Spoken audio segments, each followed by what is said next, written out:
Buenos días, jóvenes, ¿cómo están?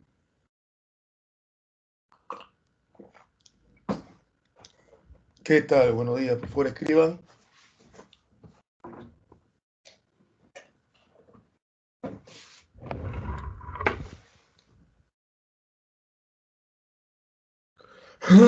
Hola, Cielo. Hola, Yadira. Enzo, ¿qué tal? Buenos días. ¿Qué tal, chicos? ¿Cómo están?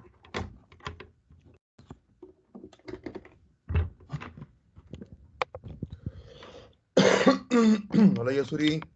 Teresita. Luis, Alejandra, ¿qué tal? ¿Cómo están, muchachos? Hola, Fabiola. Hola, Rocío. Miguel, ¿cómo están? ¿Cómo están en este inicio de semana? Vamos a ver hoy día, bueno, unos temas apretados, ¿ya? Porque tenemos que ver lo que se considera entreguerras. ¿Está bien? O sea, todos aquellos eventos que sucedieron entre la Primera y Segunda Guerra Mundial. Pero vas a ver que vamos a hacer una trampa, porque en este periodo entre guerras, por lo general se incluyen dos eventos que si uno se pone exquisito, bueno, uno sí es rochosamente no encaja, ¿no? Que muy pocas veces se toca, pero lo vamos a hacer esta vez, que es la Revolución Mexicana. La Revolución Mexicana sí, pues esa no encaja porque es 1910, pero no hay dónde más colocarla, ¿no? Porque al producirse en México no tiene mucha relación con los eventos que han estado sucediendo en Europa y con los cuales hemos tenido un proceso, ¿no? Revolución Francesa, era napoleónica, revoluciones liberales, revolución industrial, unificaciones nacionales, paz armada, primera guerra, todo tiene un proceso, todo es un proceso. Y es un proceso, obviamente, relacionado a Europa. Entonces, ¿dónde encajamos en ese proceso como rompiéndolo? El Revolución Mexicana. Así que entre guerras, que son varios temas, ahí lo encajamos. Vamos a hablar un poco de ello. Y el otro, que sí tiene que ver con el proceso europeo, pero no es europeo, pero tiene que ver obviamente, es la Revolución Rusa. Porque si nos ponemos exquisitos, después la Revolución Rusa se inició durante la Primera Guerra Mundial, porque se inicia en ese año de la Primera Guerra Mundial que es tan importante, ¿no? Tan parteaguas, que es el año de 1917, un año en el cual eh, las potencias, como ya vimos, no daban para más, ya no daban para más, porque ninguna potencia europea que se había preparado para esta guerra había pues imaginado una guerra tan larga, ¿no? Tan larga. Sé que hubo guerras más largas en la historia, pero ninguna, o sea, hasta la guerra de los 100 años, ¿no? Pero ninguna con la intensidad y el gasto que tuvo esta, salvo la Segunda Guerra Mundial. Las guerras del siglo XX y del XXI son muy costosas, muy costosas. La tecnología que se utiliza es muy costosa. ¿Saben? Entonces vamos a comenzar con este tema que trae bastante, así que he decidido de manera unilateral, de manera dictatorial, ¿ya? Vete acostumbrando. De manera dictatorial he decidido, pues, dividirlo en dos, ¿no? Hoy día vamos a ver eh, la Revolución Mexicana, que es un tema nuevo. Vamos a ver la Revolución Rusa, que ya esto sí lo hemos visto en el básico, y vamos a ver el fascismo. Mientras que los otros dos temas que faltan, que serían crack de 1929 y la revolución, la guerra civil española, lo vamos a colocar junto con la Segunda Guerra Mundial. Porque la Segunda Guerra Mundial tiene al crack del 29 como causa y a la Guerra Civil Española como antecedente. Entonces ahí lo desarrollamos, ¿no? Ahí lo desarrollamos. Para no meter todo pues, en un solo tema, imagínate, sería Revolución Mexicana, Revolución Rusa, fascismo, Hitler, Mussolini, crack de 29 y Guerra Civil Española, todo en un solo tema, mucho, ¿no? Mucho. Al menos para mí explicarlo sería mucho. ¿No? Así que comencemos. Hola Andrea. Hola Juan. No, no hay problema, Juan. Ya estás aquí. Estaba haciendo una introducción. Vamos con la Revolución Mexicana.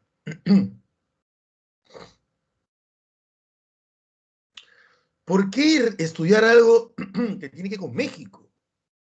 Es que es una revolución muy importante, ¿eh? Muy, muy importante y voy a meterme en historia del Perú. Y vas a entender algunas cositas. Así que vamos con México.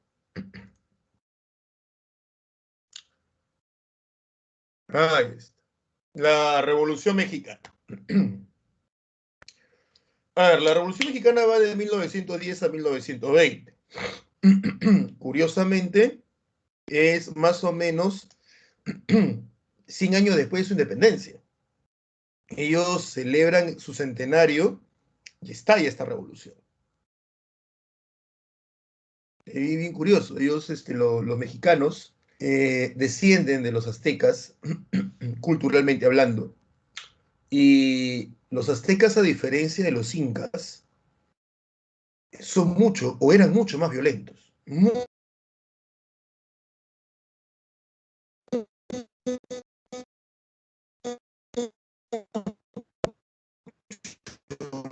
Mucho fan de la mexicana, del azteca. En el sentido de que los aztecas, su ejército era mucho más violento en el castigo, pero también era de mayor práctica de ritos humanos. Era mucho más pegado a los sacrificios humanos que los andinos. En el Ande ha habido sacrificios humanos. Los chavín, los mochica, los nazca. No hay cultura andina que no haya tenido sacrificios humanos. Ni la Inca se escapa. La Inca también mataba personas y niños en el interreino. Pero como lo hacían los centroamericanos, en este caso los mayas y aztecas, no, a esos niveles no llegamos. Los españoles llegaron a México, porque tú sabes que la Ciudad de México es una isla, a México y encontraron pues muros con cráneos, ¿no? Adornándolo. Y estamos hablando no de uno o dos cráneos, estamos hablando de centenares de cráneos. Cuando se da la inauguración de su templo, que tiene unos nombres bien curiosos, no me acuerdo el nombre, cuentan los cronistas que lo que les contaron a ellos es que la celebración fue de 3 días enteros de sacrificios humanos. Hablaban de miles de personas que fueron sacrificadas en honor a ese templo. Entonces, en ese caso, nuestros sacrificios humanos son nada, una anécdota en comparación de la de ellos. En el texto de Marvin Harris, es un antropólogo muy reconocido, sus textos son muy, muy, muy reconocidos. Lo que aquí sí te debo es, no recuerdo en cuál de los dos, si es en Vacas, Cerdo, Brujas y Reyes o Caníbales y Reyes, no me acuerdo bien. Perdón, Vacas, Cerdo, Brujas y Guerras. Y el otro es Caníbales y Reyes. No me acuerdo cuál de los dos trata sobre México. Y lo llama el Imperio Caníbal. Porque sí, comían carne humana. No era pues, y hay que entender algo, ¿eh? No es que cuando uno habla de caníbales, uno tiene esta idea de estos chistes y bromas de que los africanos los presentan pues con una olla gigante y capturan a alguien y ya están que lo cocinan. O sea, no lo caricaturicemos tampoco. Pero en el caso de los aztecas, sí, se sabe que consumían carne humana. En los sacrificios, los sacerdotes se reservaban parte de los órganos, algunos órganos determinados se los reservaban, y el resto, algunas partes del cuerpo, lo arrojaban al pueblo. Las piernas, los brazos. Los españoles cuentan que encontraban pues a personas caminando y llevando en sus espaldas atado una pierna de un ser humano, un brazo, un torso, ¿no? Los, los sacerdotes habían llegado al nivel de conocer cuáles eran las partes más apetitosas, nutritivas, deliciosas del cuerpo humano, y obviamente se lo reservaban, haciéndole creer al pueblo que eran las partes que los dioses reclamaban. ¿Ya? Y la explicación que se da a esto, una de las tantas explicaciones, es que Centroamérica carece de animales grandes. A diferencia de los incas, de los andinos, que acá tenemos pues una flora y una fauna muy, muy variada. En la costa tienes pingüinos, los pingüinos de Humboldt, tienes focas, pelícanos, tienes una serie de mamíferos acuáticos, ¿no? Ballenas, y en la sierra tienes llama, alpaca, vicuña, cosa que hemos visto pues que ya desde la época del Arcaico Inferior se estuvo, se estuvo domesticando, al menos a la llama y el cuy. Entonces, no carece los Andes de proteína animal, no carne, ¿ya? Para aquellos que, uy, no, la carne no se come, ay, ay, ay, ya, bueno, no te preocupes, si no comiéramos carne, desapareceríamos en menos de 200 años. Entonces, al no tener grandes animales, creo que lo más grande que tenía Centroamérica era un pavo. La ausencia, la carencia de ciertas proteínas y nutrientes, así lo explican algunos, digo que esta sea la respuesta, los inclinaba al consumo de carne humana. Y eso pasa, y eso se ha investigado y se sabe que es una de las causas por las cuales muchos grupos humanos alrededor del mundo, Europa también lo ha hecho, Asia también lo ha hecho, Oceanía también, América, vuelvo a insistir, no caigamos en el racismo caricaturizado de solamente colocarlo como si fueran los africanos, no es así. Señálame un grupo humano en el planeta y él ha sido caníbal en algún momento, ¿ya? Es por ello que comían carne humana. Ahora, ¿por qué pongo esto? Porque los dibujos de la Revolución Mexicana, en los dibujos de la Revolución Mexicana, en la iconografía de la Revolución Mexicana, así como la Revolución Francesa tuvo su iconografía, ¿te acuerdas que hablamos acerca de esta mujer que corría delante de los ejércitos con los pechos desnudos, que era un simbolismo? México también, ¿no? México también tiene una fuerte iconografía. Y ahí se ve que exalzan la violencia azteca y el canibalismo azteca. Lo resaltan, ¿no? Si uno ve, y ellos creen que tienen un ciclo de violencia, que cada 100 años ese ciclo está, ¿no? Por eso que cuando algunos que ya más pegados a lo actual ven algunos videos de cómo los cárteles de la droga mexicana castigan, ni chocheras, no sé, no, ellos no se la juegan, ¿ah? Ellos tienen que matar a alguien en una discoteca, no le esperan, ellos se bajan toda la discoteca. No le importa que para matar a uno tienen que bajarse a 300. Ellos son así, ¿no?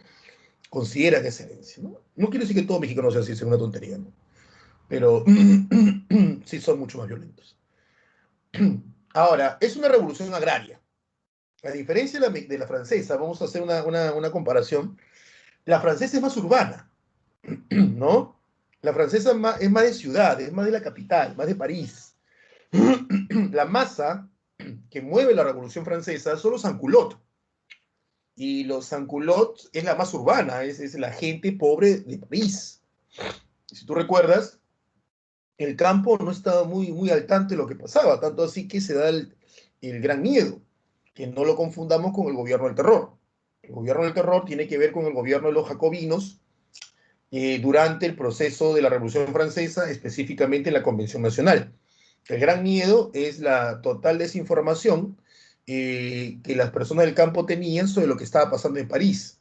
Y por lo tanto, la actuación o cómo ellos actuaban en base a esta desinformación que estaban teniendo. Aquí no, esta es una revolución agraria, netamente agraria. ¿Sí? Netamente agraria. Por eso es que muchos consideran que es la primera gran revolución de masas de la historia. Pero aquí estamos viendo en una sociedad como la mexicana, donde más del 80% o 70%, 80% eran campesinos, ¿ya? El levantamiento de este grupo es muy fuerte. Es muy, muy fuerte, ¿ya? Y como dice, no, acabada la revolución, el Estado mexicano incluyó elementos indígenas en casi todos los aspectos de su vida nacional. Claro, el gorro del charro mexicano. El charro mexicano no es pues un sombrero de ciudad, eso es de campo. Ahorita vamos a terminar de hablar de ello. Causa de la revolución, el porfiriato. Si tú le quieres dar una comparación, ya que casi ni en el colegio, creo, en el colegio muy poco sale en Latinoamérica, si tú le quieres dar una comparación, ¿ya? El porfiriato vendría a ser algo muy parecido, escucha bien, ¿eh? Muy parecido o equivalente a lo que en el Perú llamamos la República Aristocrática. Son paralelos, ¿eh? Son paralelos. El porfiriato es muy parecido, equivalente y contemporáneo a lo que nosotros llamamos la República Aristocrática. ¿Y qué es el porfiriato? Bueno, parecido a la República Aristocrática. Es el gobierno de una clase adinerada en México y que ellos concentran el poder por 35 años. La diferencia, te dije que era el equivalente, no te he dicho que es igualito. La diferencia, en esos 35 años solo gobernó un hombre. Ahí hay una gran diferencia. En el caso de la República Aristocrática acá en el Perú, aquí quien gobierna es un partido, que es el Partido Civil, pero van cambiando de caras, ¿no? Candamo, Pardo, Leguía, por ahí un infiltrado que es Billingus, ¿no? Billingus es el castillo de la época, ¿no? Benavides, Pardo nuevamente, ¿no? Porque López de Romaña no era civilista, ¿no? Y mucho menos Pierola. Entonces, aquí es un partido en el Perú, allá no, allá es una persona. Allá es Porfirio Díaz, el que se reelige y se reelige y se reelige y tuvo 7 reelecciones. 7 por 5, 35, ¿no? 7 reelecciones. Y la cosa no solamente es esa, sino que además, son las mismas caras, no solamente el mismo presidente, son las mismas caras por 35 años. Esa es otra gran diferencia con el Partido Civil o con el Segundo Civilismo o la República Aristocrática Peruana. Aquí el que gobierna es el Partido Civil, pero es una nueva generación de civilistas. Salvo Candamo, que era de la vieja guardia, era de la época de Manuel Pardo, ¿no? Los que van a gobernar son los más jóvenes, los cuarentones. Lo de la camada de José Pardo, lo de la camada de Leguía, cuando Leguía era el civilismo. ¿Ya? Por ahí intentaron los viejos tomar algo, como el caso de Aspíaga, pero Aspíaga termina perdiendo contra Billingus, ¿no? Entonces ahí voy al punto. Eh, Perdonen una cosita, hago comparaciones porque es Latinoamérica, soy el Perú y yo siempre he considerado, disculpen mi prejuicio y mi radicalismo, y le pido disculpas, pero siempre he considerado que peruano, colegio secundario, terminado, que no sepa historia del Perú, no tiene el derecho de ponerse un polo con los colores de nuestro país. Así de simple.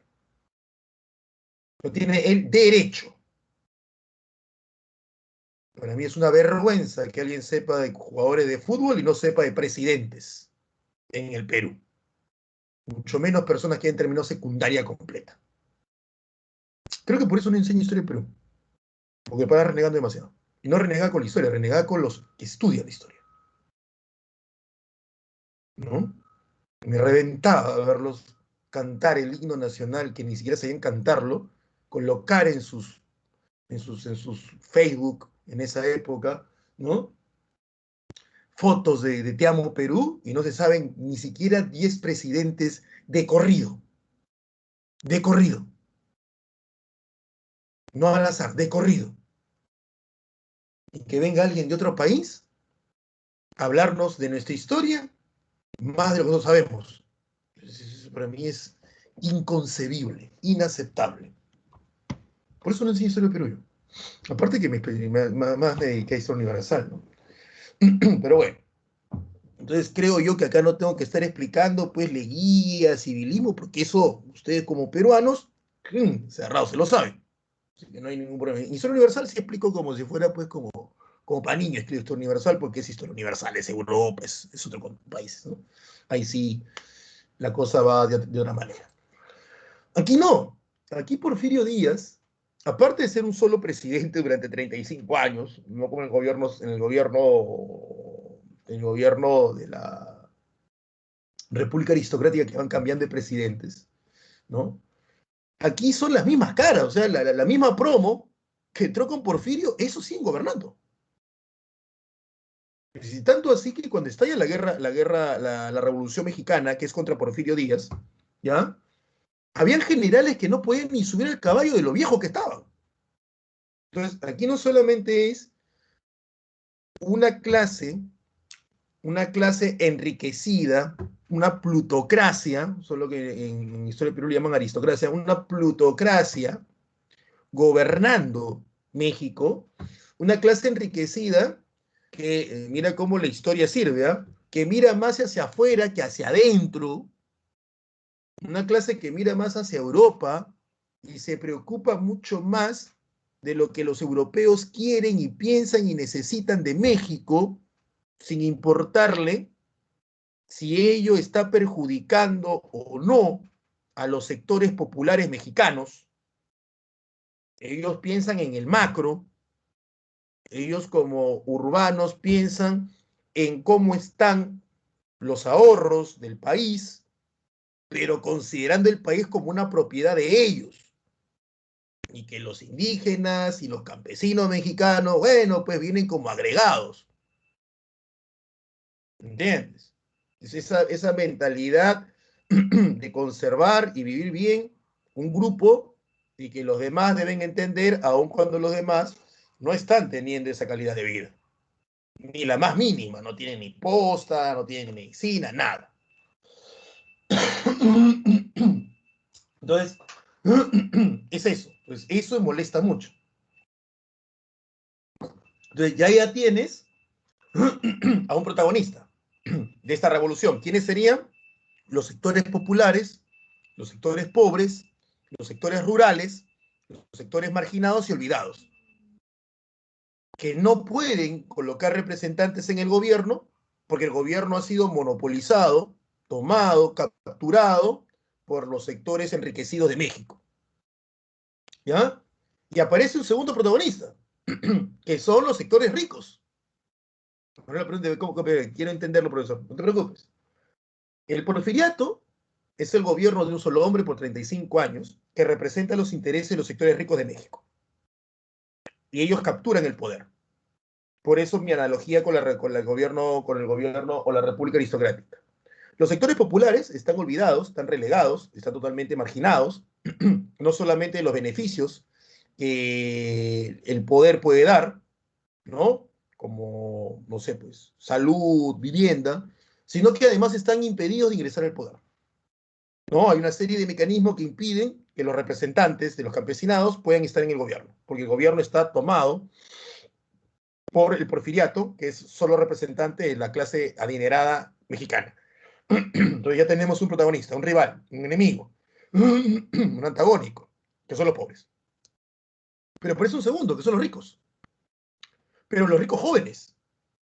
O sea, el poder no solamente se ha tomado por ricos, sino por ricos viejos. Son las mismas caras por 35 años. Entonces, hay una nueva generación en el sector adinerado mexicano que tiene otra visión, pero que no se le permite ingresar porque además de ser una plutocracia, lo de México, en el porfiriato, es una gerontocracia. O sea, además de gobernar ricos, son ricos viejos. Y no hay un recambio generacional. Entonces aparece un nuevo rival para el porfiriato. El rival clásico son los campesinos. Y el nuevo rival son grupos económicos de poder, a los cuales el porfiriato también representa y pertenece, pero de una generación más joven. Que siguiendo lo que decía González Prada, ¿no? Los viejos a la tumba, los jóvenes a la obra. Por lo tanto, el porfiriato va a recibir ataques de dos sectores muy claros. Del sector campesino y del sector enriquecido, pero joven, ¿no? Y esto lleva a que ambos grupos se unan en algún momento.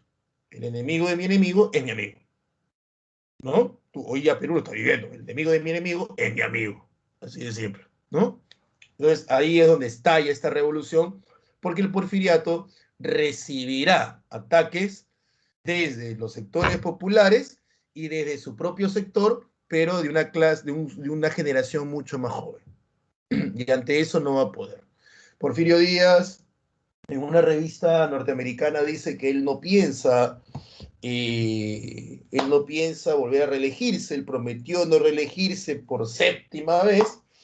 Esto hizo de que los sectores jóvenes aplaudieran, pusieran como candidato a Francisco Madero, un hombre de poder económico, un hombre del mismo grupo, pero más joven.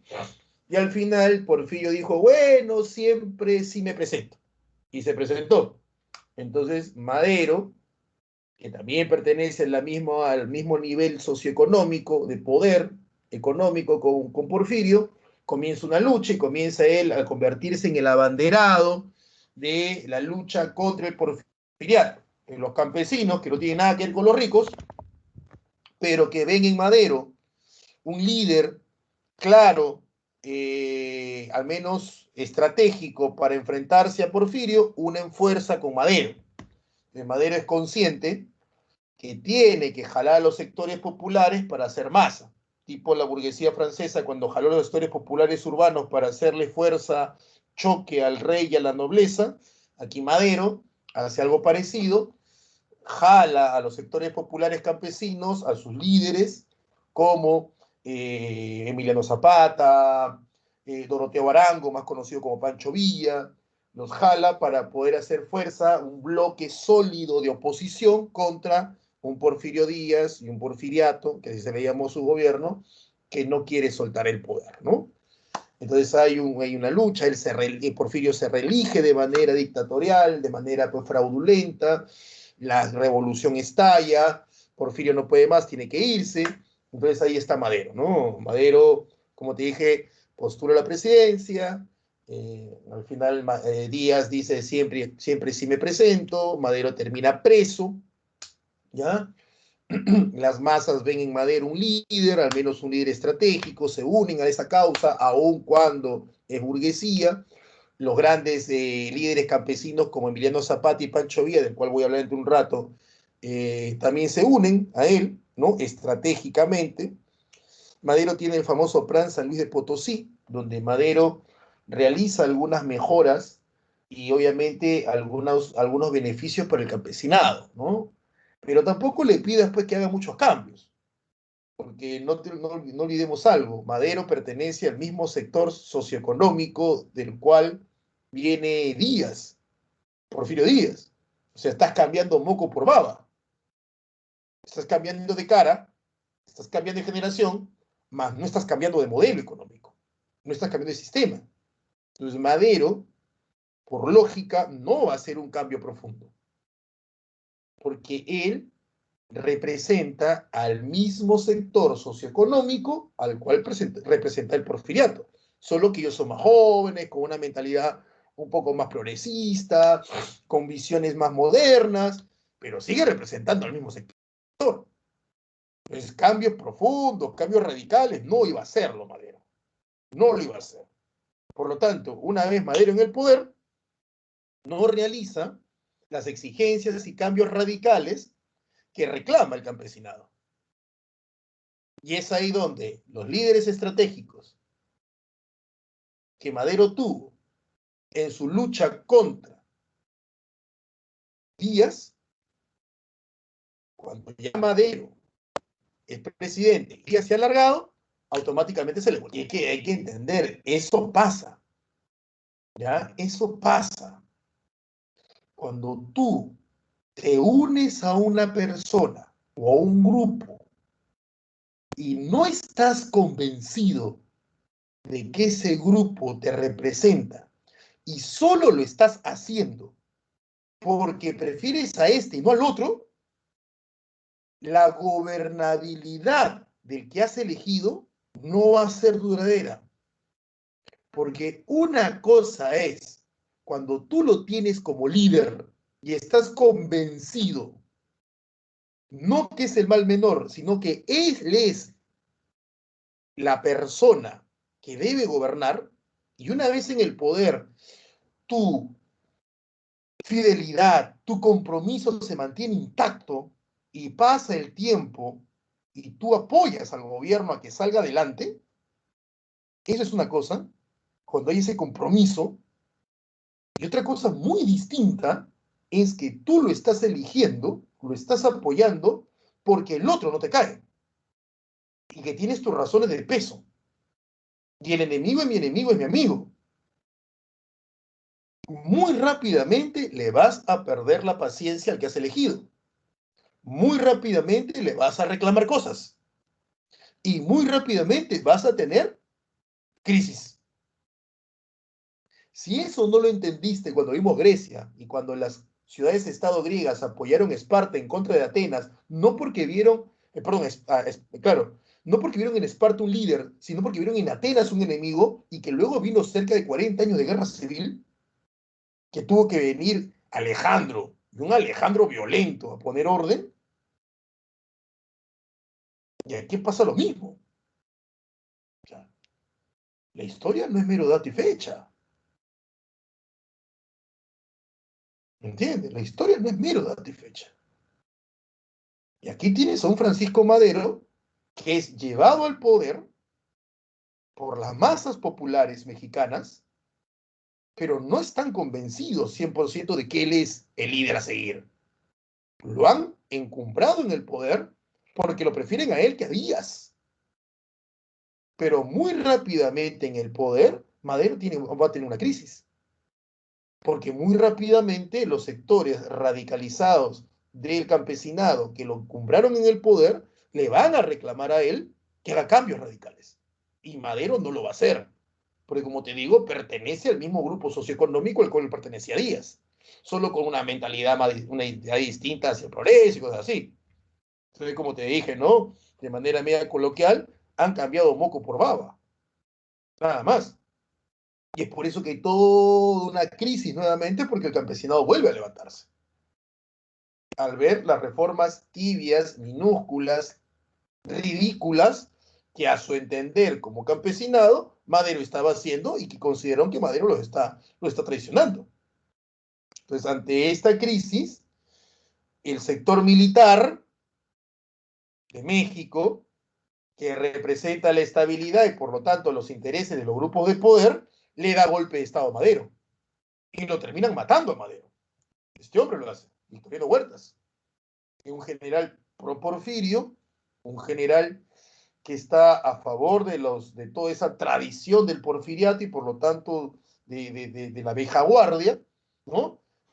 Traiciona a Madero.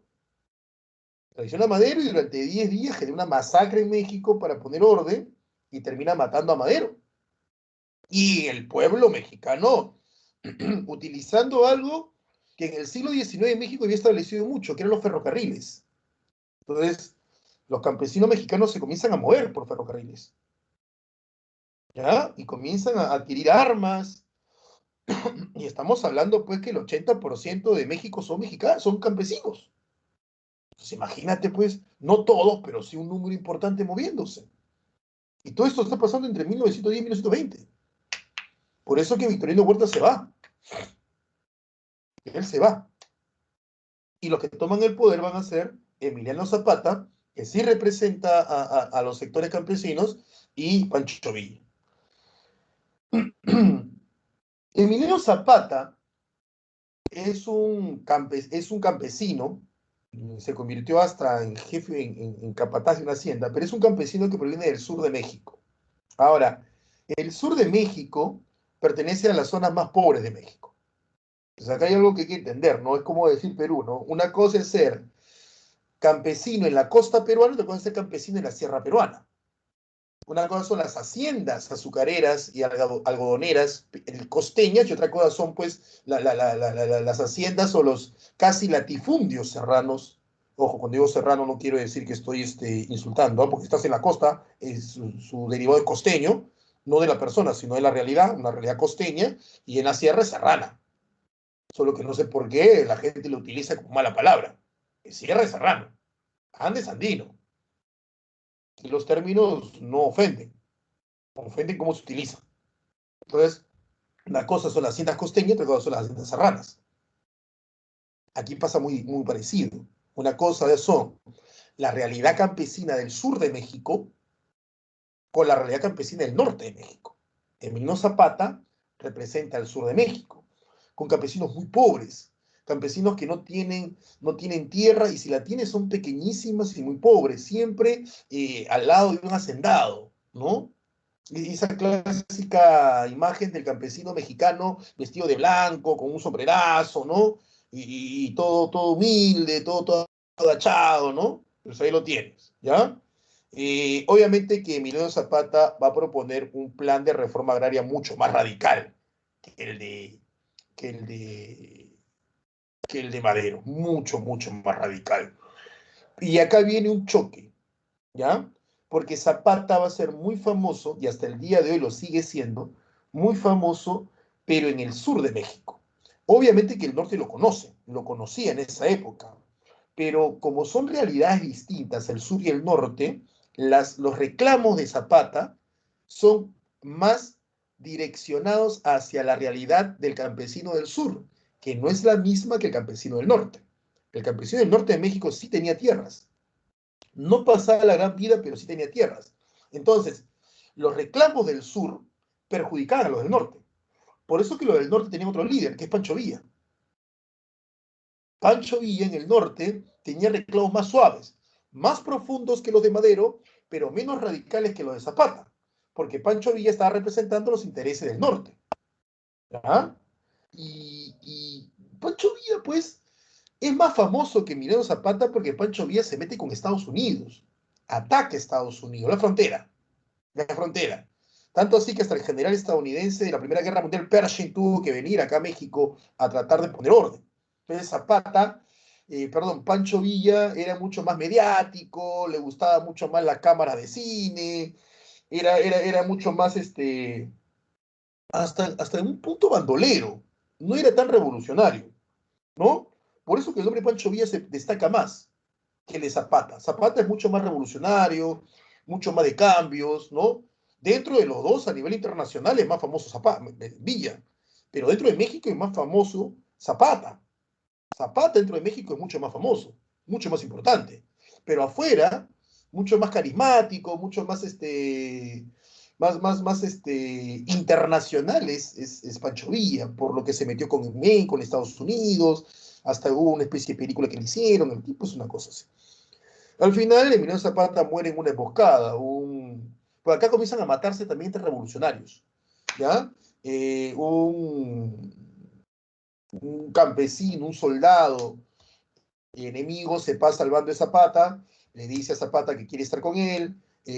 Zapata como que desconfía, el tipo se gana la confianza de Zapata matando a un líder del grupo del cual él traicionaba, o sea, este campesino, soldado, mata a un gran jefe del grupo que está traicionando, ¿no? Entonces Zapata considera que sí es digno de confianza, se infiltra dentro de la cúpula de Zapata y al final le sale diciendo a Zapata pues que hay una reunión en un rancho, Zapata va y lo emboscan, ¿no? Lo salen matando. Curiosamente, como en toda historia, cuando muere un tipo de esta magnitud, la gente no cree, ¿no? La gente se agarra de lo mínimo, como uñas y dientes, ¿no? Y dice, no, Zapata no, es muy inteligente, él no fue, mandó un doble. Zapata sí, es más, hay un documental en internet, en YouTube, no sé si seguirá, hace años, sobre tras los rastros de Emiliano Zapata, y hay gente que todavía que estaba viva hace 10 años de la Revolución Mexicana, muy ancianos, y tú le preguntabas sobre Zapata y la gente decía que Zapata está en las montañas, tipo la versión del Inca. El Inca no ha muerto, el Inca está escondido. Y el reportero le decía, pero señora, Zapata ya tiene más de 100 años. No, él está en las montañas, se escapó. Eso es muy propio del humano, ¿ah? Muy propio de la cultura popular. ¿Ah? El Inca no ha muerto, Zapata no ha muerto. Yo me acuerdo, y disculpen la comparación, y no es burla, no es ironía, no es nada, cuando pasa la desgracia del Fokker de Alianza Lima en los 80, por años, yo recuerdo, yo estaba puberto para adolescente, por años, mucha gente decía que muchos de ellos no estaban muertos, que Tomasini no estaba muerto, que Tomasini lo habían encontrado unos barcos y se lo habían llevado a Arabia y que lo tenían en Arabia, jugando en Arabia. O sea, esa idea, ¿no? Michael Jackson no muerto, Elvis Presley no muerto, tu relación no ha muerto, ¿me entiendes o no? Siempre trata uno de agarrarse de lo mínimo para poder, pues, tener una esperanza, ¿no? Doroteo Arango, ¿ya? Doroteo Arango. Con ese nombre no haces una revolución, pero ni en tu barrio. Así que él se cambió a Pancho Villa, tiene más fuerza ese nombre. Tú sabes que el marketing es muy fuerte. Este es más bandolero, él, metía balas, no quería en nadie. Un personaje muy, muy, muy pintoresco, ¿no? Hasta se dio el lujo de invadir Estados Unidos, como les contaba. ¿Ya? Murió asesinado en una emboscada. Él lo van a emboscar después que termina su levantamiento. A él lo matan tipo gángster de Estados Unidos. Él, a diferencia de Emiliano Zapata, que muere en una especie de conferencia que iba a tener montado a caballo, a Pancho Villa lo mata en un auto. Él está en un auto, esos antiguos, y en un cruce lo encuentran y le meten bala. Y el que pone fin a esta primera etapa de la revolución, Venustiano Carranza, que pertenece al grupo de la burguesía, tantos años de matarse a los campesinos, pertenece al grupo de la burguesía. Él es el responsable de mandar a matar a tantos líderes de la revolución. A él se le culpa de haber mandado a matar a Zapata y a Villa para poner orden, porque ya la revolución se salía de las manos y al final tenías un campesinado que estaba armado. Si tú has visto las películas mexicanas, andaban con pistola en todos lados. Entonces, un Estado mexicano la tiene bien difícil de gobernar si es que vas a tener a la masa campesina armada y una masa campesina que por 10 años ha vivido guerra. Pues esa gente ha probado sangre, ¿no? Pues aquí la cosa está bien complicada. Tiene un plan, el plan Guadalupe, que es más radical que el plan San Luis de Potosí de Madero, pero menos radical que el de Zapata, ¿no? Tampoco se va al extremo, y da una constitución, ¿no? Al final también muere asesinado. En realidad, todos los grandes líderes de la revolución, ninguno llegó a morir en su cama, todos mueren asesinados. ¿No? Luego viene un periodo donde tratan de poner estabilidad, los líderes de la revolución, ahí tienes a Plutarco Elías Calles, tiene unos nombres también bien chistosos de los mexicanos, Venustiano Carranza, Porfirio Díaz, ¿no? Victoriano Huertas, ¿ya? Emiliano Zapata, no sé qué tienen con el final llano, ¿no? Plutarco Elías Calles también muere asesinado en algo que se llama la cristiada, porque la revolución al final también se mete con la Iglesia Católica y durante años México es un país muy creyente, pero que el Estado es un Estado laico. Hasta hace unos 10 años no había colegios en México que tuvieran nombre de curas o de santos o de vírgenes, no había colegios así. México es muy creyente en la Virgen Guadalupe, pero tú no veías al presidente de México cargando a la Virgen Guadalupe. Como acá en el Perú es distinto. Acá el presidente de Perú sale a ver si ve los milagros. Allá no. Allá no. Allá cuando la Virgen Guadalupe salía en paseo, es más, el presidente se iba salía de la capital, ¿no? Peña Nieto, que fue el presidente anterior al actual, fue el primer presidente mexicano en más de 100 años que visitó el Vaticano. Y ellos eran muy, muy, muy laicos. Son muy creyentes, pero son muy laicos. O sea, separan mucho el Estado de la Iglesia. Bastante lo separaron. ¿Ya? Entonces hubo un momento en el cual la revolución choca con la iglesia y hay un levantamiento de los sectores cristianos, que se llama la cristiada, que comienza a matar líderes también de la revolución, y el que termina poniendo orden en México va a ser uh, Lázaro Cárdenas, ¿no? Lázaro Cárdenas termina poniendo orden, él crea el Partido Revolucionario Institucional, el famoso PRI, donde él dice, pueblo, cálmense, entreguen las armas, todos sus pedidos lo va a hacer el Estado. Él, una de las cosas que hace para obtener dinero, para poder hacer una política nacionalista y de apoyo al pueblo, y calmar al pueblo, porque la idea es calmar a todos estos campesinos, expropia el petróleo. Él nacionaliza el petróleo. Lo que hace Velasco, México lo hizo pues 40 años antes, ¿no? Lo hace Lázaro Cárdenas. Y Lázaro Cárdenas impone algo que hasta el día de hoy se mantiene en México, la no reelección. Él lo que se preocupa es que el Estado sea fuerte. Y que el Estado sea fuerte a raíz de un partido político fuerte, el PRI. Entonces él dice, el Estado tiene que ser fuerte en base al partido. Y el partido debe tener una directriz, un norte. Entonces no importa quién entre. No interesa que cambiemos de cara, de cabeza. Tenemos un norte que seguir. Por eso que Lázaro Cárdenas, por más que tiene un gobierno muy aceptable en México, él se retira. Él no tiende la reelección. Porque sabe que dejó las bases. Porque el Estado se convierte, para México, en el árbitro de las discusiones. México exige, el Estado mexicano exige que haya sindicatos, tanto de ricos como de pobres. Entonces, cualquier problema que hubiera, el árbitro es el Estado. Y eso hace que el Estado tenga mucho poder. Porque al final, el que va a decidir y el que va a negociar entre los grupos sociales o socioeconómicos es el Estado. Entonces, México tiene mucho poder. Cárdenas comienza a hacer una campaña populista, va a los pueblos más pobres, les entrega comida, ollas, cocinas, y obviamente que Cárdenas necesita que la gente sepa qué es lo que está haciendo, ¿no? Publicidad. Es la década del 30, necesita publicidad, ¿y qué es lo que utiliza? Los medios de comunicación que tiene la mano, masivos, que es la radio y el cine. Por eso que México tiene un cine tan antiguo y tan famoso. ¿Entiendes? Por eso que tú puedes ver películas mexicanas en blanco y negro y tú no encuentras películas peruanas en blanco y negro de la misma época. Y México no puede desconocer, el Estado mexicano no puede desconocer toda esta fuerza que tuvo la revolución campesina. Y es por ello que al inicio puse que incluyó elementos del campesinado. Y lo podemos ver en sus películas, ¿no?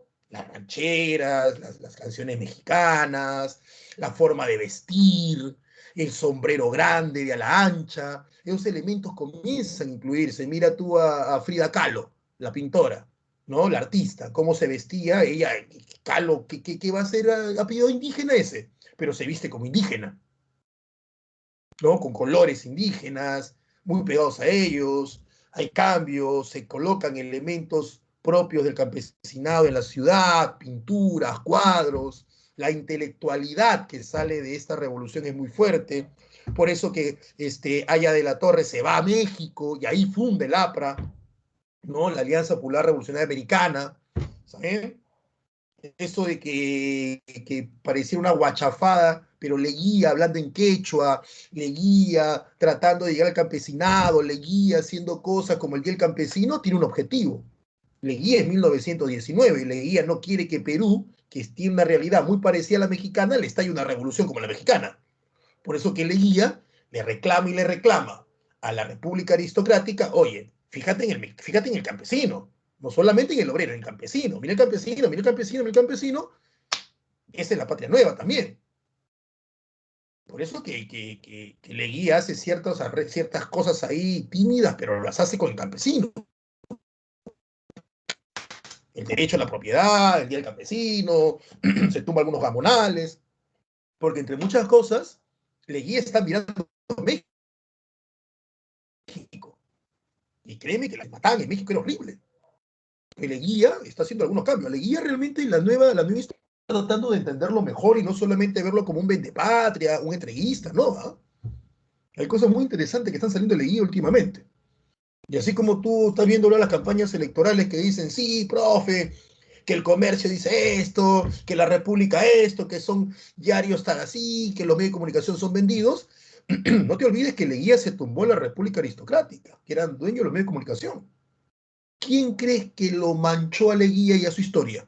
Que hasta el día de hoy uno dice Leguía y quiere escupir. ¿Con quién chocó Leguía? ¿Mm? Entonces ahí lo tienes, ¿no? Muy hechos muy importantes que pasan en México, por eso que al final la cultura mexicana trasciende a nivel latinoamericano y a nivel internacional. Trotsky escapando de la revolución mexicana, de la revolución rusa, cuando entra Stalin, Trotsky se viene a México. Él termina muriendo en México. ¿Dónde se va Fidel Castro cuando lo liberan? Se va a México. ¿Dónde conoce a Guevara? En México. ¿Dónde se fueron todos los grandes intelectuales? ¿Dónde se conoció García Márquez con Vargas Llosa? En México. México tiene cosas muy interesantes, ¿eh? Y intelectualmente fue como la Francia de Latinoamérica en el campo intelectual. ¿Sí?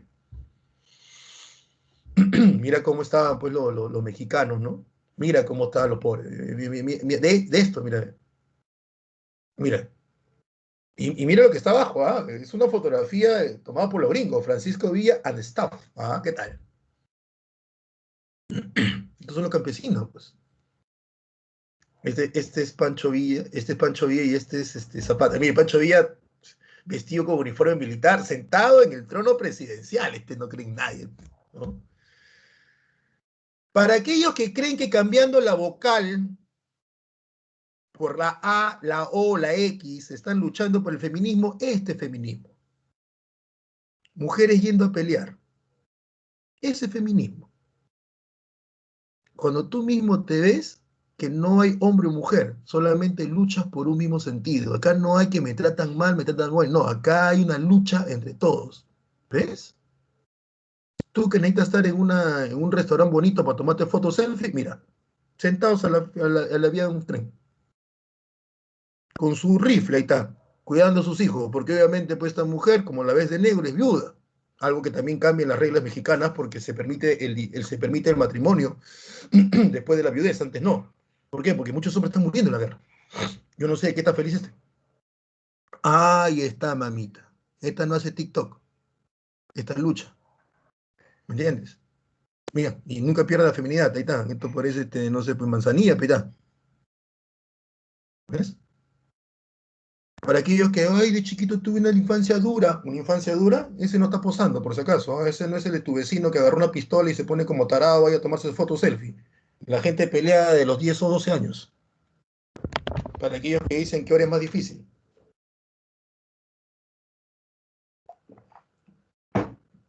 ¿Entiendes? Vamos con la Revolución Rusa. Antes de eso, voy a ver si tienen alguna pregunta, consulta, reclamo. No me ataquen, me siento mal. ¿Entiendes? Ahí está. A ver, ¿alguna pregunta, duda?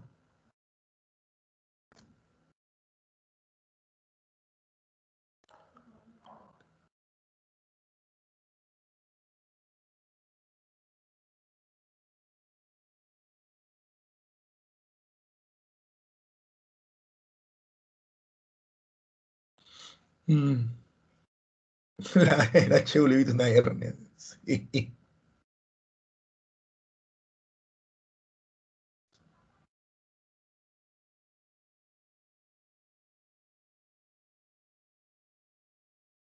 Balán no, pero Balán no está muerto. Balán está vivo. A ver, preguntas, dudas, consultas. ¿Mm? Y la cultura mexicana se trasciende mucho, ¿ah? Si tú te das cuenta, hasta el día de hoy se le lleva serenata con ranchera, ¿no? Oye, se cumplió la abuelita, ¿qué hago? Mariachis. ¿Y dónde está el nacionalismo ahí? Si mariachi no es nacionalista. ¿Mm? Hasta ahorita. Y es que las abuelas, ¿ya? Las abuelas, no, pero termina hasta el 20, porque todavía le ponen la Constitución, pero todavía sigue el enfrentamiento, Josué. Las abuelas, lo que tú piensas que es, a ver, te voy a poner, ¿no? Voy a hacer esto. Lo que tú piensas, pues, que el galán, tu galán de música, ¿no? Es no sé, es Bad Bunny, ¿no? Él es tu galán, ¿ya? Él es tu galán, ¿no? Mira ese galán, bro. Con razón tienes tú, pues, ese enamorado que tienes. Este es tu galán, ¿no? Él es tu papi, ¿no? Obviamente, claro, claro, él es tu galán. Mira, mira, qué bonito, mira, mira. Ya sé que algunos van a decir, profe, no se meta, que profe, que respete, arráquese. Como puesto por ahí, este es el de tu abuelita. Él es tu bisabuela,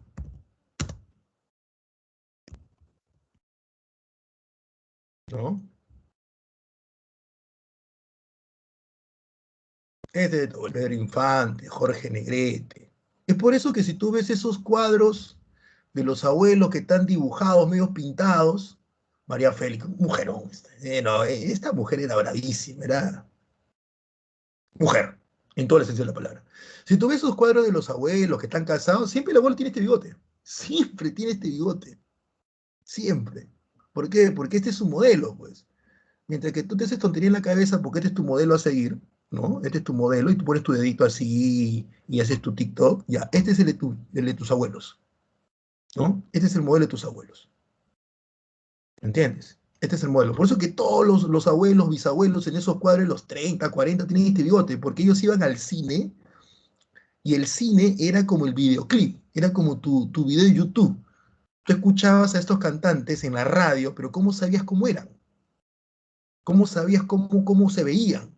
Entonces, por eso que todas las películas tienen canciones, porque la película, además de contarte una historia, servía para promocionar los discos. Y era el YouTube de la época.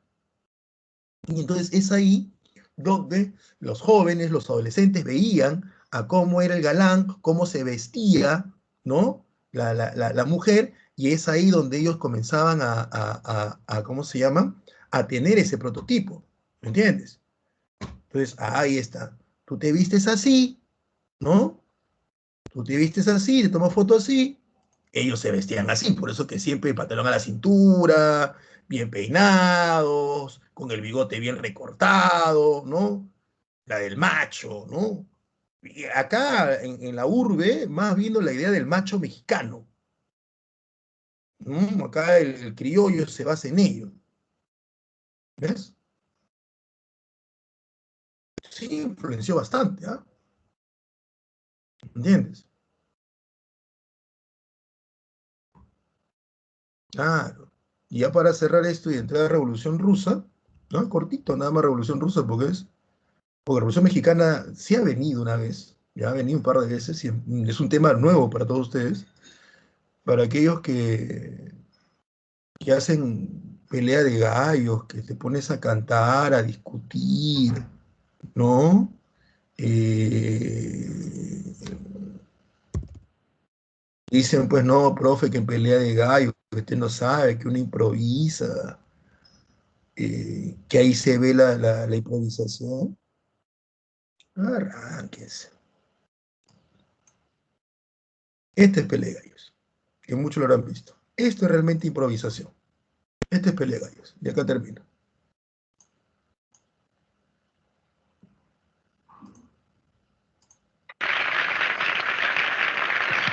¿Cuándo, mi amigo? Échale una flor a la feliz pareja. Si ya se la tenía preparada. ¿Listo, muchachos? ¿Usted dice cuándo? Arránquese. La gente dice sincera cada que se hace un casorio, que el novio siempre la quiera, sino que le hagan velorio. Para esta novia no hay pena, pues va a tener buen marido, porque bueno es cosa buena, por lo menos de apellido, porque bueno es muy bueno, hijo de bueno también, y su abuelo, ay qué bueno, quien se llamara como él.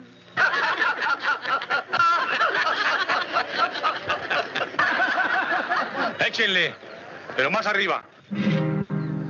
Procuraré ser tan bueno como dice mi apellido. Que se trague su veneno el que Velorio ha pedido. Pedro es malo de apellido, retacharé su cuarteta. Él nomás es presumido porque no es malo, es maleta. Pedro malo, es muy malo, malo por obligación. Y su abuelo, uy, qué malo, hay que comprarle su león. Así nomás podemos terminar. No se vayan a asustar. Algunos tal vez preguntan, profe, ¿qué es eso? Ah, eso se llama cantar. ¿Ya? Por si acaso. Aquellos que nunca han escuchado, eso se llama cantar. ¿Ya? Por si acaso. Eso se llama cantar. ¿Ya? Eso se llama cantar. ¿Está bien? ¿Se han asustado, profe? Es algo nuevo. No sé ¿por qué las voces son así? Ah, no tiene autotune, eso no, se llama cantar, se llama. Por si acaso. Siempre aprendes a hacer cosas nuevas aquí. ¿No? Y eso que no lo hago. Esa película es muy buena. Esa película es muy buena. Yo la recomiendo. Muy buena película. El tema es muy interesante. ¿Eh? Muy de la época. Y me parece que es muy cortito. ¿Ah? El que canta al final es Jorge Negrete. El primero que canta es Pedro Infante. Jorge y Pedro son amigos. Jorge está enamorado con una chica. Pedro está enamorado con la hermana de Jorge. El que cantó primero está enamorado de la hermana que cantó segundo. El segundo tiene una enamorada, la enamorada se pelea con él, se va a la ciudad, en la ciudad quiere olvidarlo, se va a una fiesta, la terminan, abusan de ella y la dejan embarazada. Ella regresa al pueblo con esa, entre comillas, mancha, no sabe qué hacer, su padre la va a matar, su padre es un árabe, y Pedro, el primero, Pedro el malo, como es muy amigo de ella, y el Jorge se ha ido de la ciudad, se ha ido también del pueblo porque ella lo dejó, Pedro decide limpiar el honor casándose con ella para tapar el embarazo fuera del matrimonio. Entonces, él se casa para limpiar, entre comillas, como se decía en esa época, limpiar esa mancha que es de la época, ¿no? Obviamente no es una mancha. Y es por eso que nadie entiende cómo el amigo traicionó al otro casándose con la ex del otro. Y lo que es peor, que sea un juerguero, que esté aquí y allá, y todo el mundo le decía a su esposa, oye, pero ponle orden, oye, ponle esto, ponle lo otro. Y Jorge regresa al pueblo y se entera que su amigo se casa con su ex. Y hay toda la trama en la película. Muy buena la película. Y para la época me parece muy, muy elevada. El tema es muy complicado. Para la época, la trama me parece muy buena, ¿no? Y al final conversan, todo, ¿no? Muy buena. Y entonces ahí lo que ellos llaman esa pelea, esa pelea de cantar, ¿no? Es porque Pedro el malo está que le manda, pues, indirectas a la hermana de Jorge. Y nadie entiende cómo este hombre casado le está mandando indirectas a la hermana. Y el hermano, pues, está molesto porque encima que quiere con su hermana, todavía está casado con su ex enamorada. Y todo un rollo ahí. Eso se llama, la película se llama Dos tipos de cuidado. Muy buena película y las canciones, insuperables. Realmente insuperables. Vamos a la Revolución Rusa, un tema que sí hemos hecho. La Revolución Rusa es una revolución socialista. Es la primera revolución socialista del siglo XX. No es la primera en la historia porque el propio Marx había dicho que la primera revolución socialista había sido en la Comuna de París. Marx nunca vio esta revolución. Ya, Marx nunca vio esta revolución. Marx no tiene nada que ver con esta revolución, salvo que esta revolución toma sus ideas. Pero Marx no tiene nada que ver con esta revolución. Marx muere, es más, Marx muere cuando Lenin tenía 16 años. O sea, Marx muere como 30 años antes de esta revolución. Entonces, Marx no tiene nada que ver con esta revolución. En el caso de Rusia, era una monarquía oriental, ¿no? Donde el campesinado veía al zar como si fuera casi un enviado de Dios en la tierra, a diferencia de los occidentales, que los occidentales ven en el papa esa imagen, en el caso de Rusia no, en Rusia lo ven al zar, y todos los abusos que se cometían en una Rusia campesina, en una Rusia que si bien es una Rusia muy, si lo ves con los europeos, un tanto más atrasada, en una Rusia donde el campesino veía al zar como un dios y que pensaba que los abusos que cometían pues era porque Dios así lo quiere, ¿no? ¿No? El Dios cristiano así lo quiere, porque ellos también son cristianos, o sea, solo que ellos son de la iglesia ortodoxa griega. Entonces, solo entendiéndolo así es que podemos comprender, solo viéndolo así, perdón, podemos entender por qué el campesino ruso no va a tener mayores problemas cuando el zar Alejandro I los condena a la muerte a gran parte de ellos para acabar con Napoleón, ¿no? Es una forma distinta de relación pueblo-estado y de cómo el propio pueblo se ve a sí mismo y sus obligaciones como pueblo, ¿no? Ante su rey. El problema con el zar Nicolás II, ¿ya? Es que él no es una persona torpe, no es una persona débil, como el caso de Luis XVI en la Revolución Francesa, pero tampoco era el más fuerte. Muy rodeado de una nobleza muy tradicional, que no quería cambiar, ¿no? Que por más que habían pruebas constantes de que debía hacerlo, no lo querían hacer. Esa idea de que el pueblo debe aguantar, esa idea de que ellos deben soportar, es su obligación, que se han creído. La zarina decía pues que los campesinos rusos eran como animales, les gustaba que los maltraten, ¿no? Eh, léanlo, por favor, léanlo. El discurso tonto, cerrado, obtuso de la clase gobernante de no, si ellos están mal es porque ellos quieren estar mal. O sea, perdóname que he evitado hablar, salvo ciertas indirectas, muy directas, sobre la situación peruana actual, de la cual todavía no sé por quién voy a votar, y no voy a tocar ese tema completamente, pero chicos, escuchar y leer lo que leo y escucho hoy, lo he leído antes. Y lo he leído sobre cosas que pasaron antes. ¿Me entiendes? Y créeme que las cosas como van no van a terminar bien. Ni por uno ni por otro lado. No va a terminar bien. ¿Ya? Alguien me dijo esto y cierro este paréntesis en la actualidad, ¿no? Me dijo, bueno, y era momento, ¿no? Hace bastante tiempo que estamos tranquilos, ¿no? Y la tranquilidad a veces necesita un cambio. ¿Mm? Vivimos una crisis, vamos a ser la generación que va a vivir dos crisis. Pero es que durante crisis y crisis no hubo un cambio real. Solamente un grupo se preocupó en estabilizarse y en mejorar. Y no se preocupó por el otro grupo, ¿no? Entonces, hacer revolución mexicana, hacer revolución rusa, y lo que va a venir después, vas a ver. Entonces, uno converso con profesores, con amigos, colegas, profesores de historia, historiadores, y me dice, tú sabes lo que va a venir. Ya lo hemos visto antes, ¿no? O sea, ya sabemos por dónde va la cosa. Así que hay que ver, ¿no?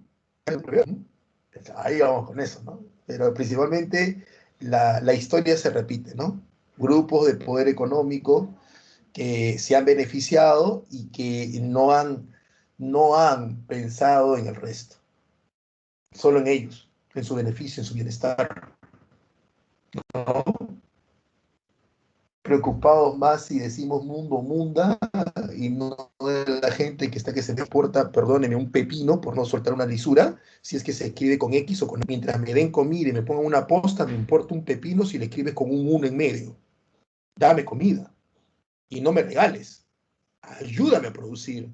No me pongas trabas. No me compres cosas tan baratas. Y tú lo vendes caro en tus mercados. O sea, gana dinero, gana, pero tampoco a costa de... O sea, la situación que vivimos es una situación que ha pasado antes en la historia. ¿Entiendes? La situación en la cual estamos es eso. por si aquellos que creen que estaba yo hablando acerca del votar en contra de, a favor de, estaba diciendo, creo que el profe está que quiere que votemos por Keiko, ¿no? No.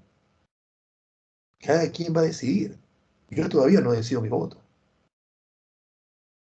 ¿Entiendes?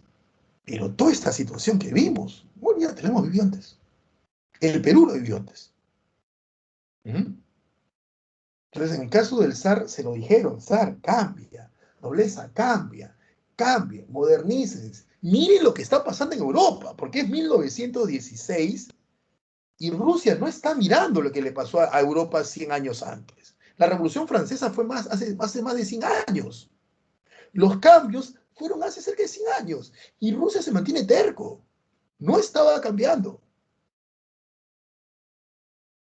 ¿Y qué es lo que utilizaba? Utilizaba un ejército poderoso con la idea de que ese ejército controlaría las masas si es que ésta se quería levantar.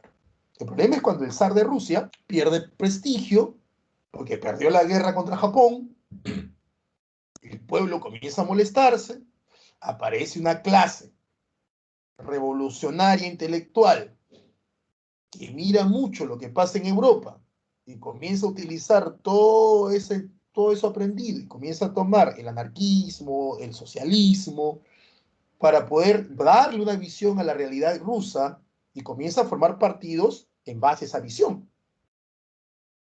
¿no? Entonces, cuando aparecen revolucionarios, cuando aparecen partidos con visiones totalmente opuestas, ¿ya?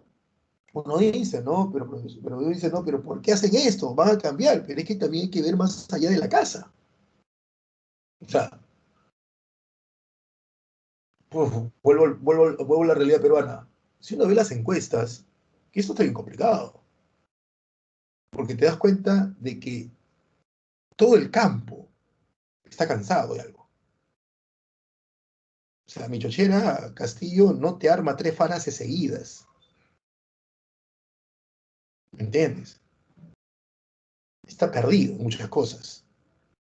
¿Ya? Tú le escuchas hablar y yo no sé cómo es profesor. La pregunta es, tú le presentas a los sectores rurales un cambio y ellos van a votar por el cambio. Y no es que sean tontos, no lo son, no lo son. Es que están cansados. Porque el modelo que ha servido para Lima no le ha servido a todo el Perú. Y no vendamos el discurso de que ellos son pobres porque quieren ser pobres, porque eligieron de izquierda, porque no es tanto así. Porque por más que los presidentes regionales tengan un montón de canon, todo necesita permiso del centro, que es Lima. No es que les chorreó billete y ellos pueden hacer y deshacer como les la gana. No es tan cierto. La desinformación, el no entender, sino el señalar, eso nos ha llevado a esta situación. Y no la situación de tener que elegir entre Castillo y Keiko, sino la situación donde el campo, lo rural, está apoyando un cambio, sea el que sea.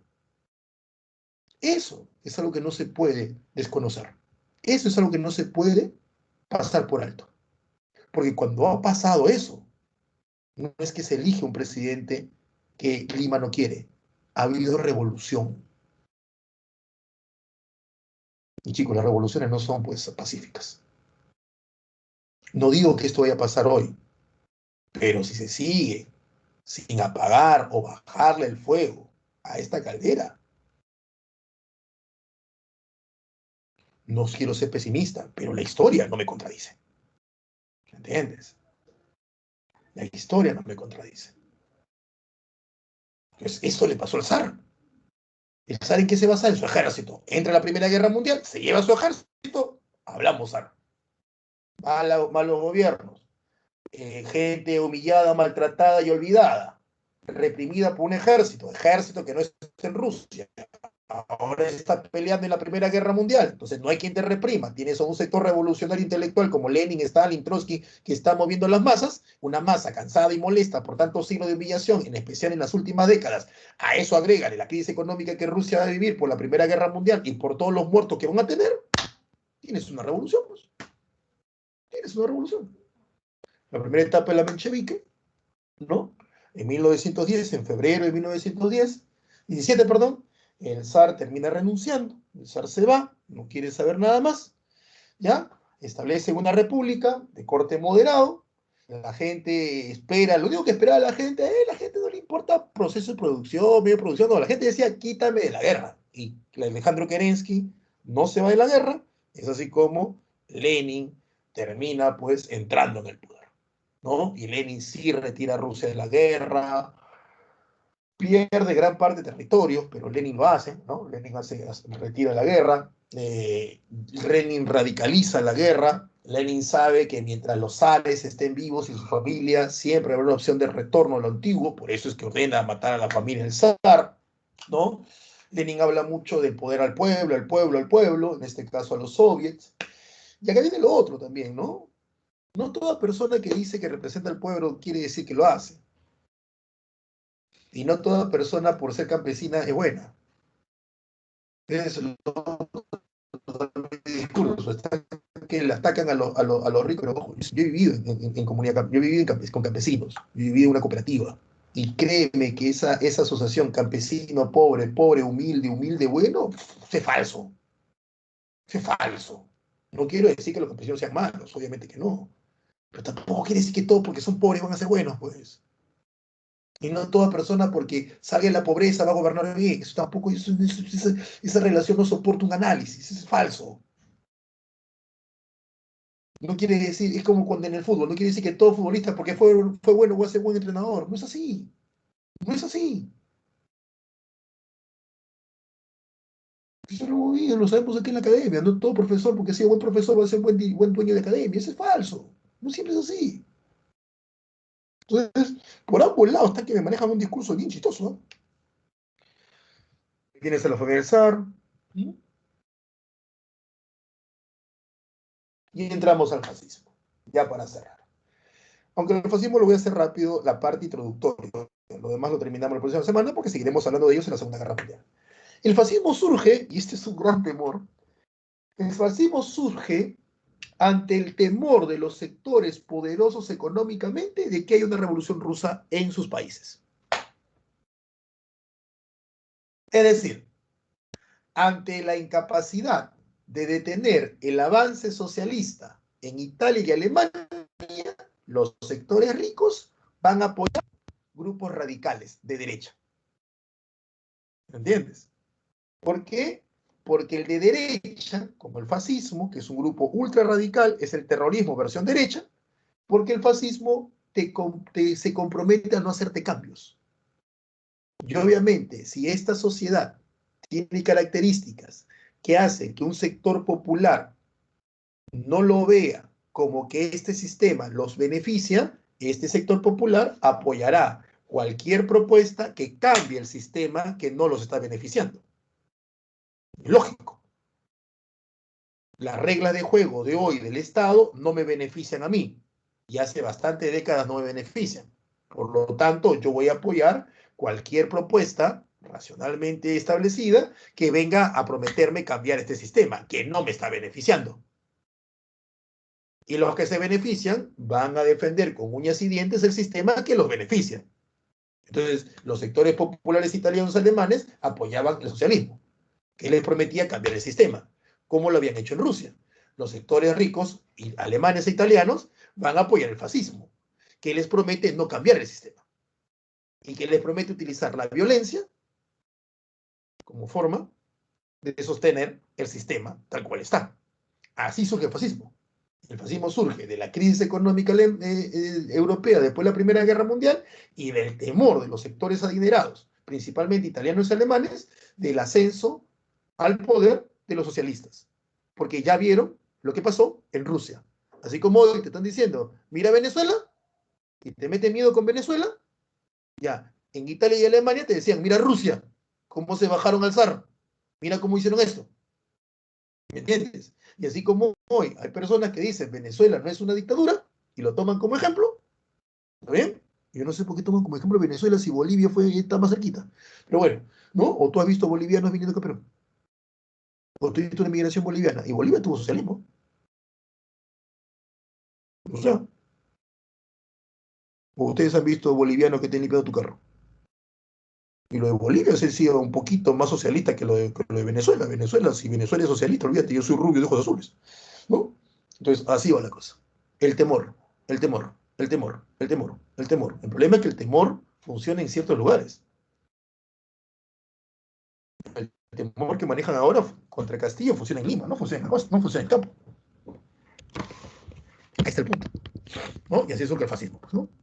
Partidos totalitarios, o sea, partidos que copan el poder, culto al líder, adoran a Hitler, Mussolini, ¿no? Gobierno es lo mejor, entre comillas, no quiere decir que sea lo mejor, racistas y machistas al límite, ultraderecha, anticomunistas no pueden aceptar que la gente sea igual, antianarquistas no pueden aceptar de que no haya Estado, y chauvinista, que es el nacionalismo radical a ultranza, ¿ya?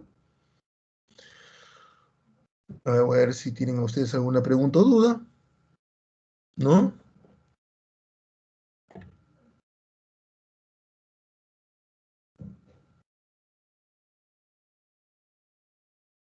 Pregunta, dudas.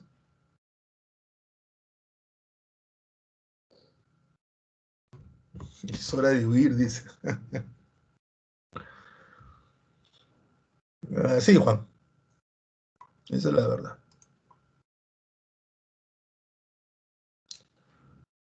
No creo, Eileen, ¿eh? No creo. ¿Sabes por qué no? Porque sienta Castillo, seamos sinceros, la nación no va a salir Lima.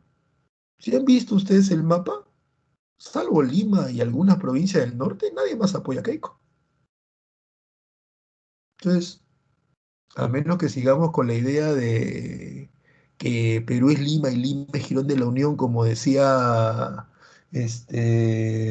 ¿cómo se llama este pata? Se me fue el nombre. ¿Ya? La nación no está apoyando, no va a salir la nación. ¿Mm? Bueno, chicos, pasen a su práctica, te voy a dar las claves.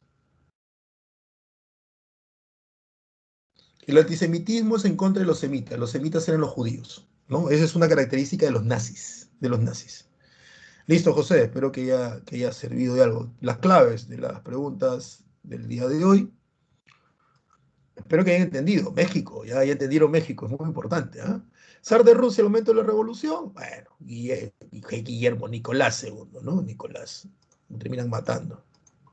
Detonante para el inicio de la revolución rusa, detonante, o sea, ¿qué detonó? Ella te dejó, ¿por qué te dejó? ¿Cuál fue el detonante? ¿No? Las derrotas. No dice causa principal, dice detonante.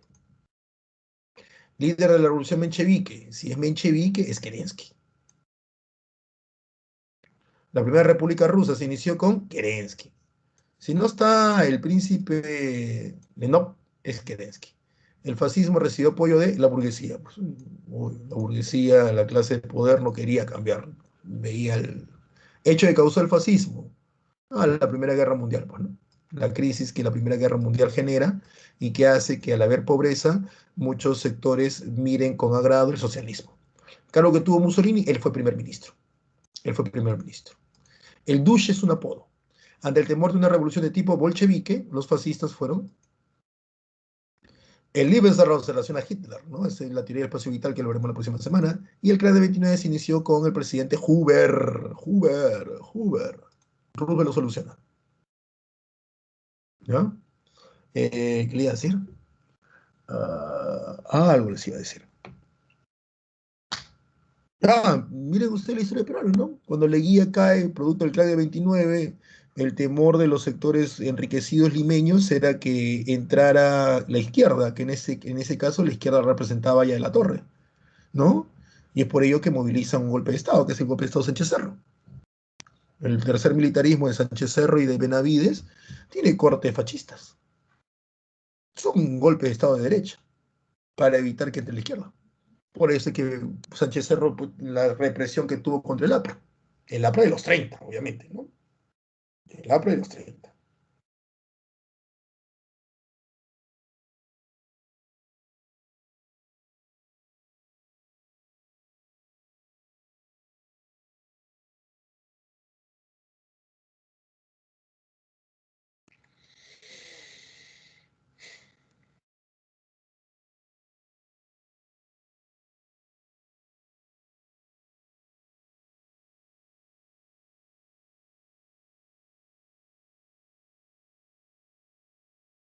Vayan a su práctica, por favor. No, a ti Estefanía, a ti Josué, espero que hayan- les haya gustado la clase. Ya saben que de México vienen muchas cosas, ¿ah? Ya sabes por qué las canciones mexicanas, por qué las películas mexicanas tienen canciones.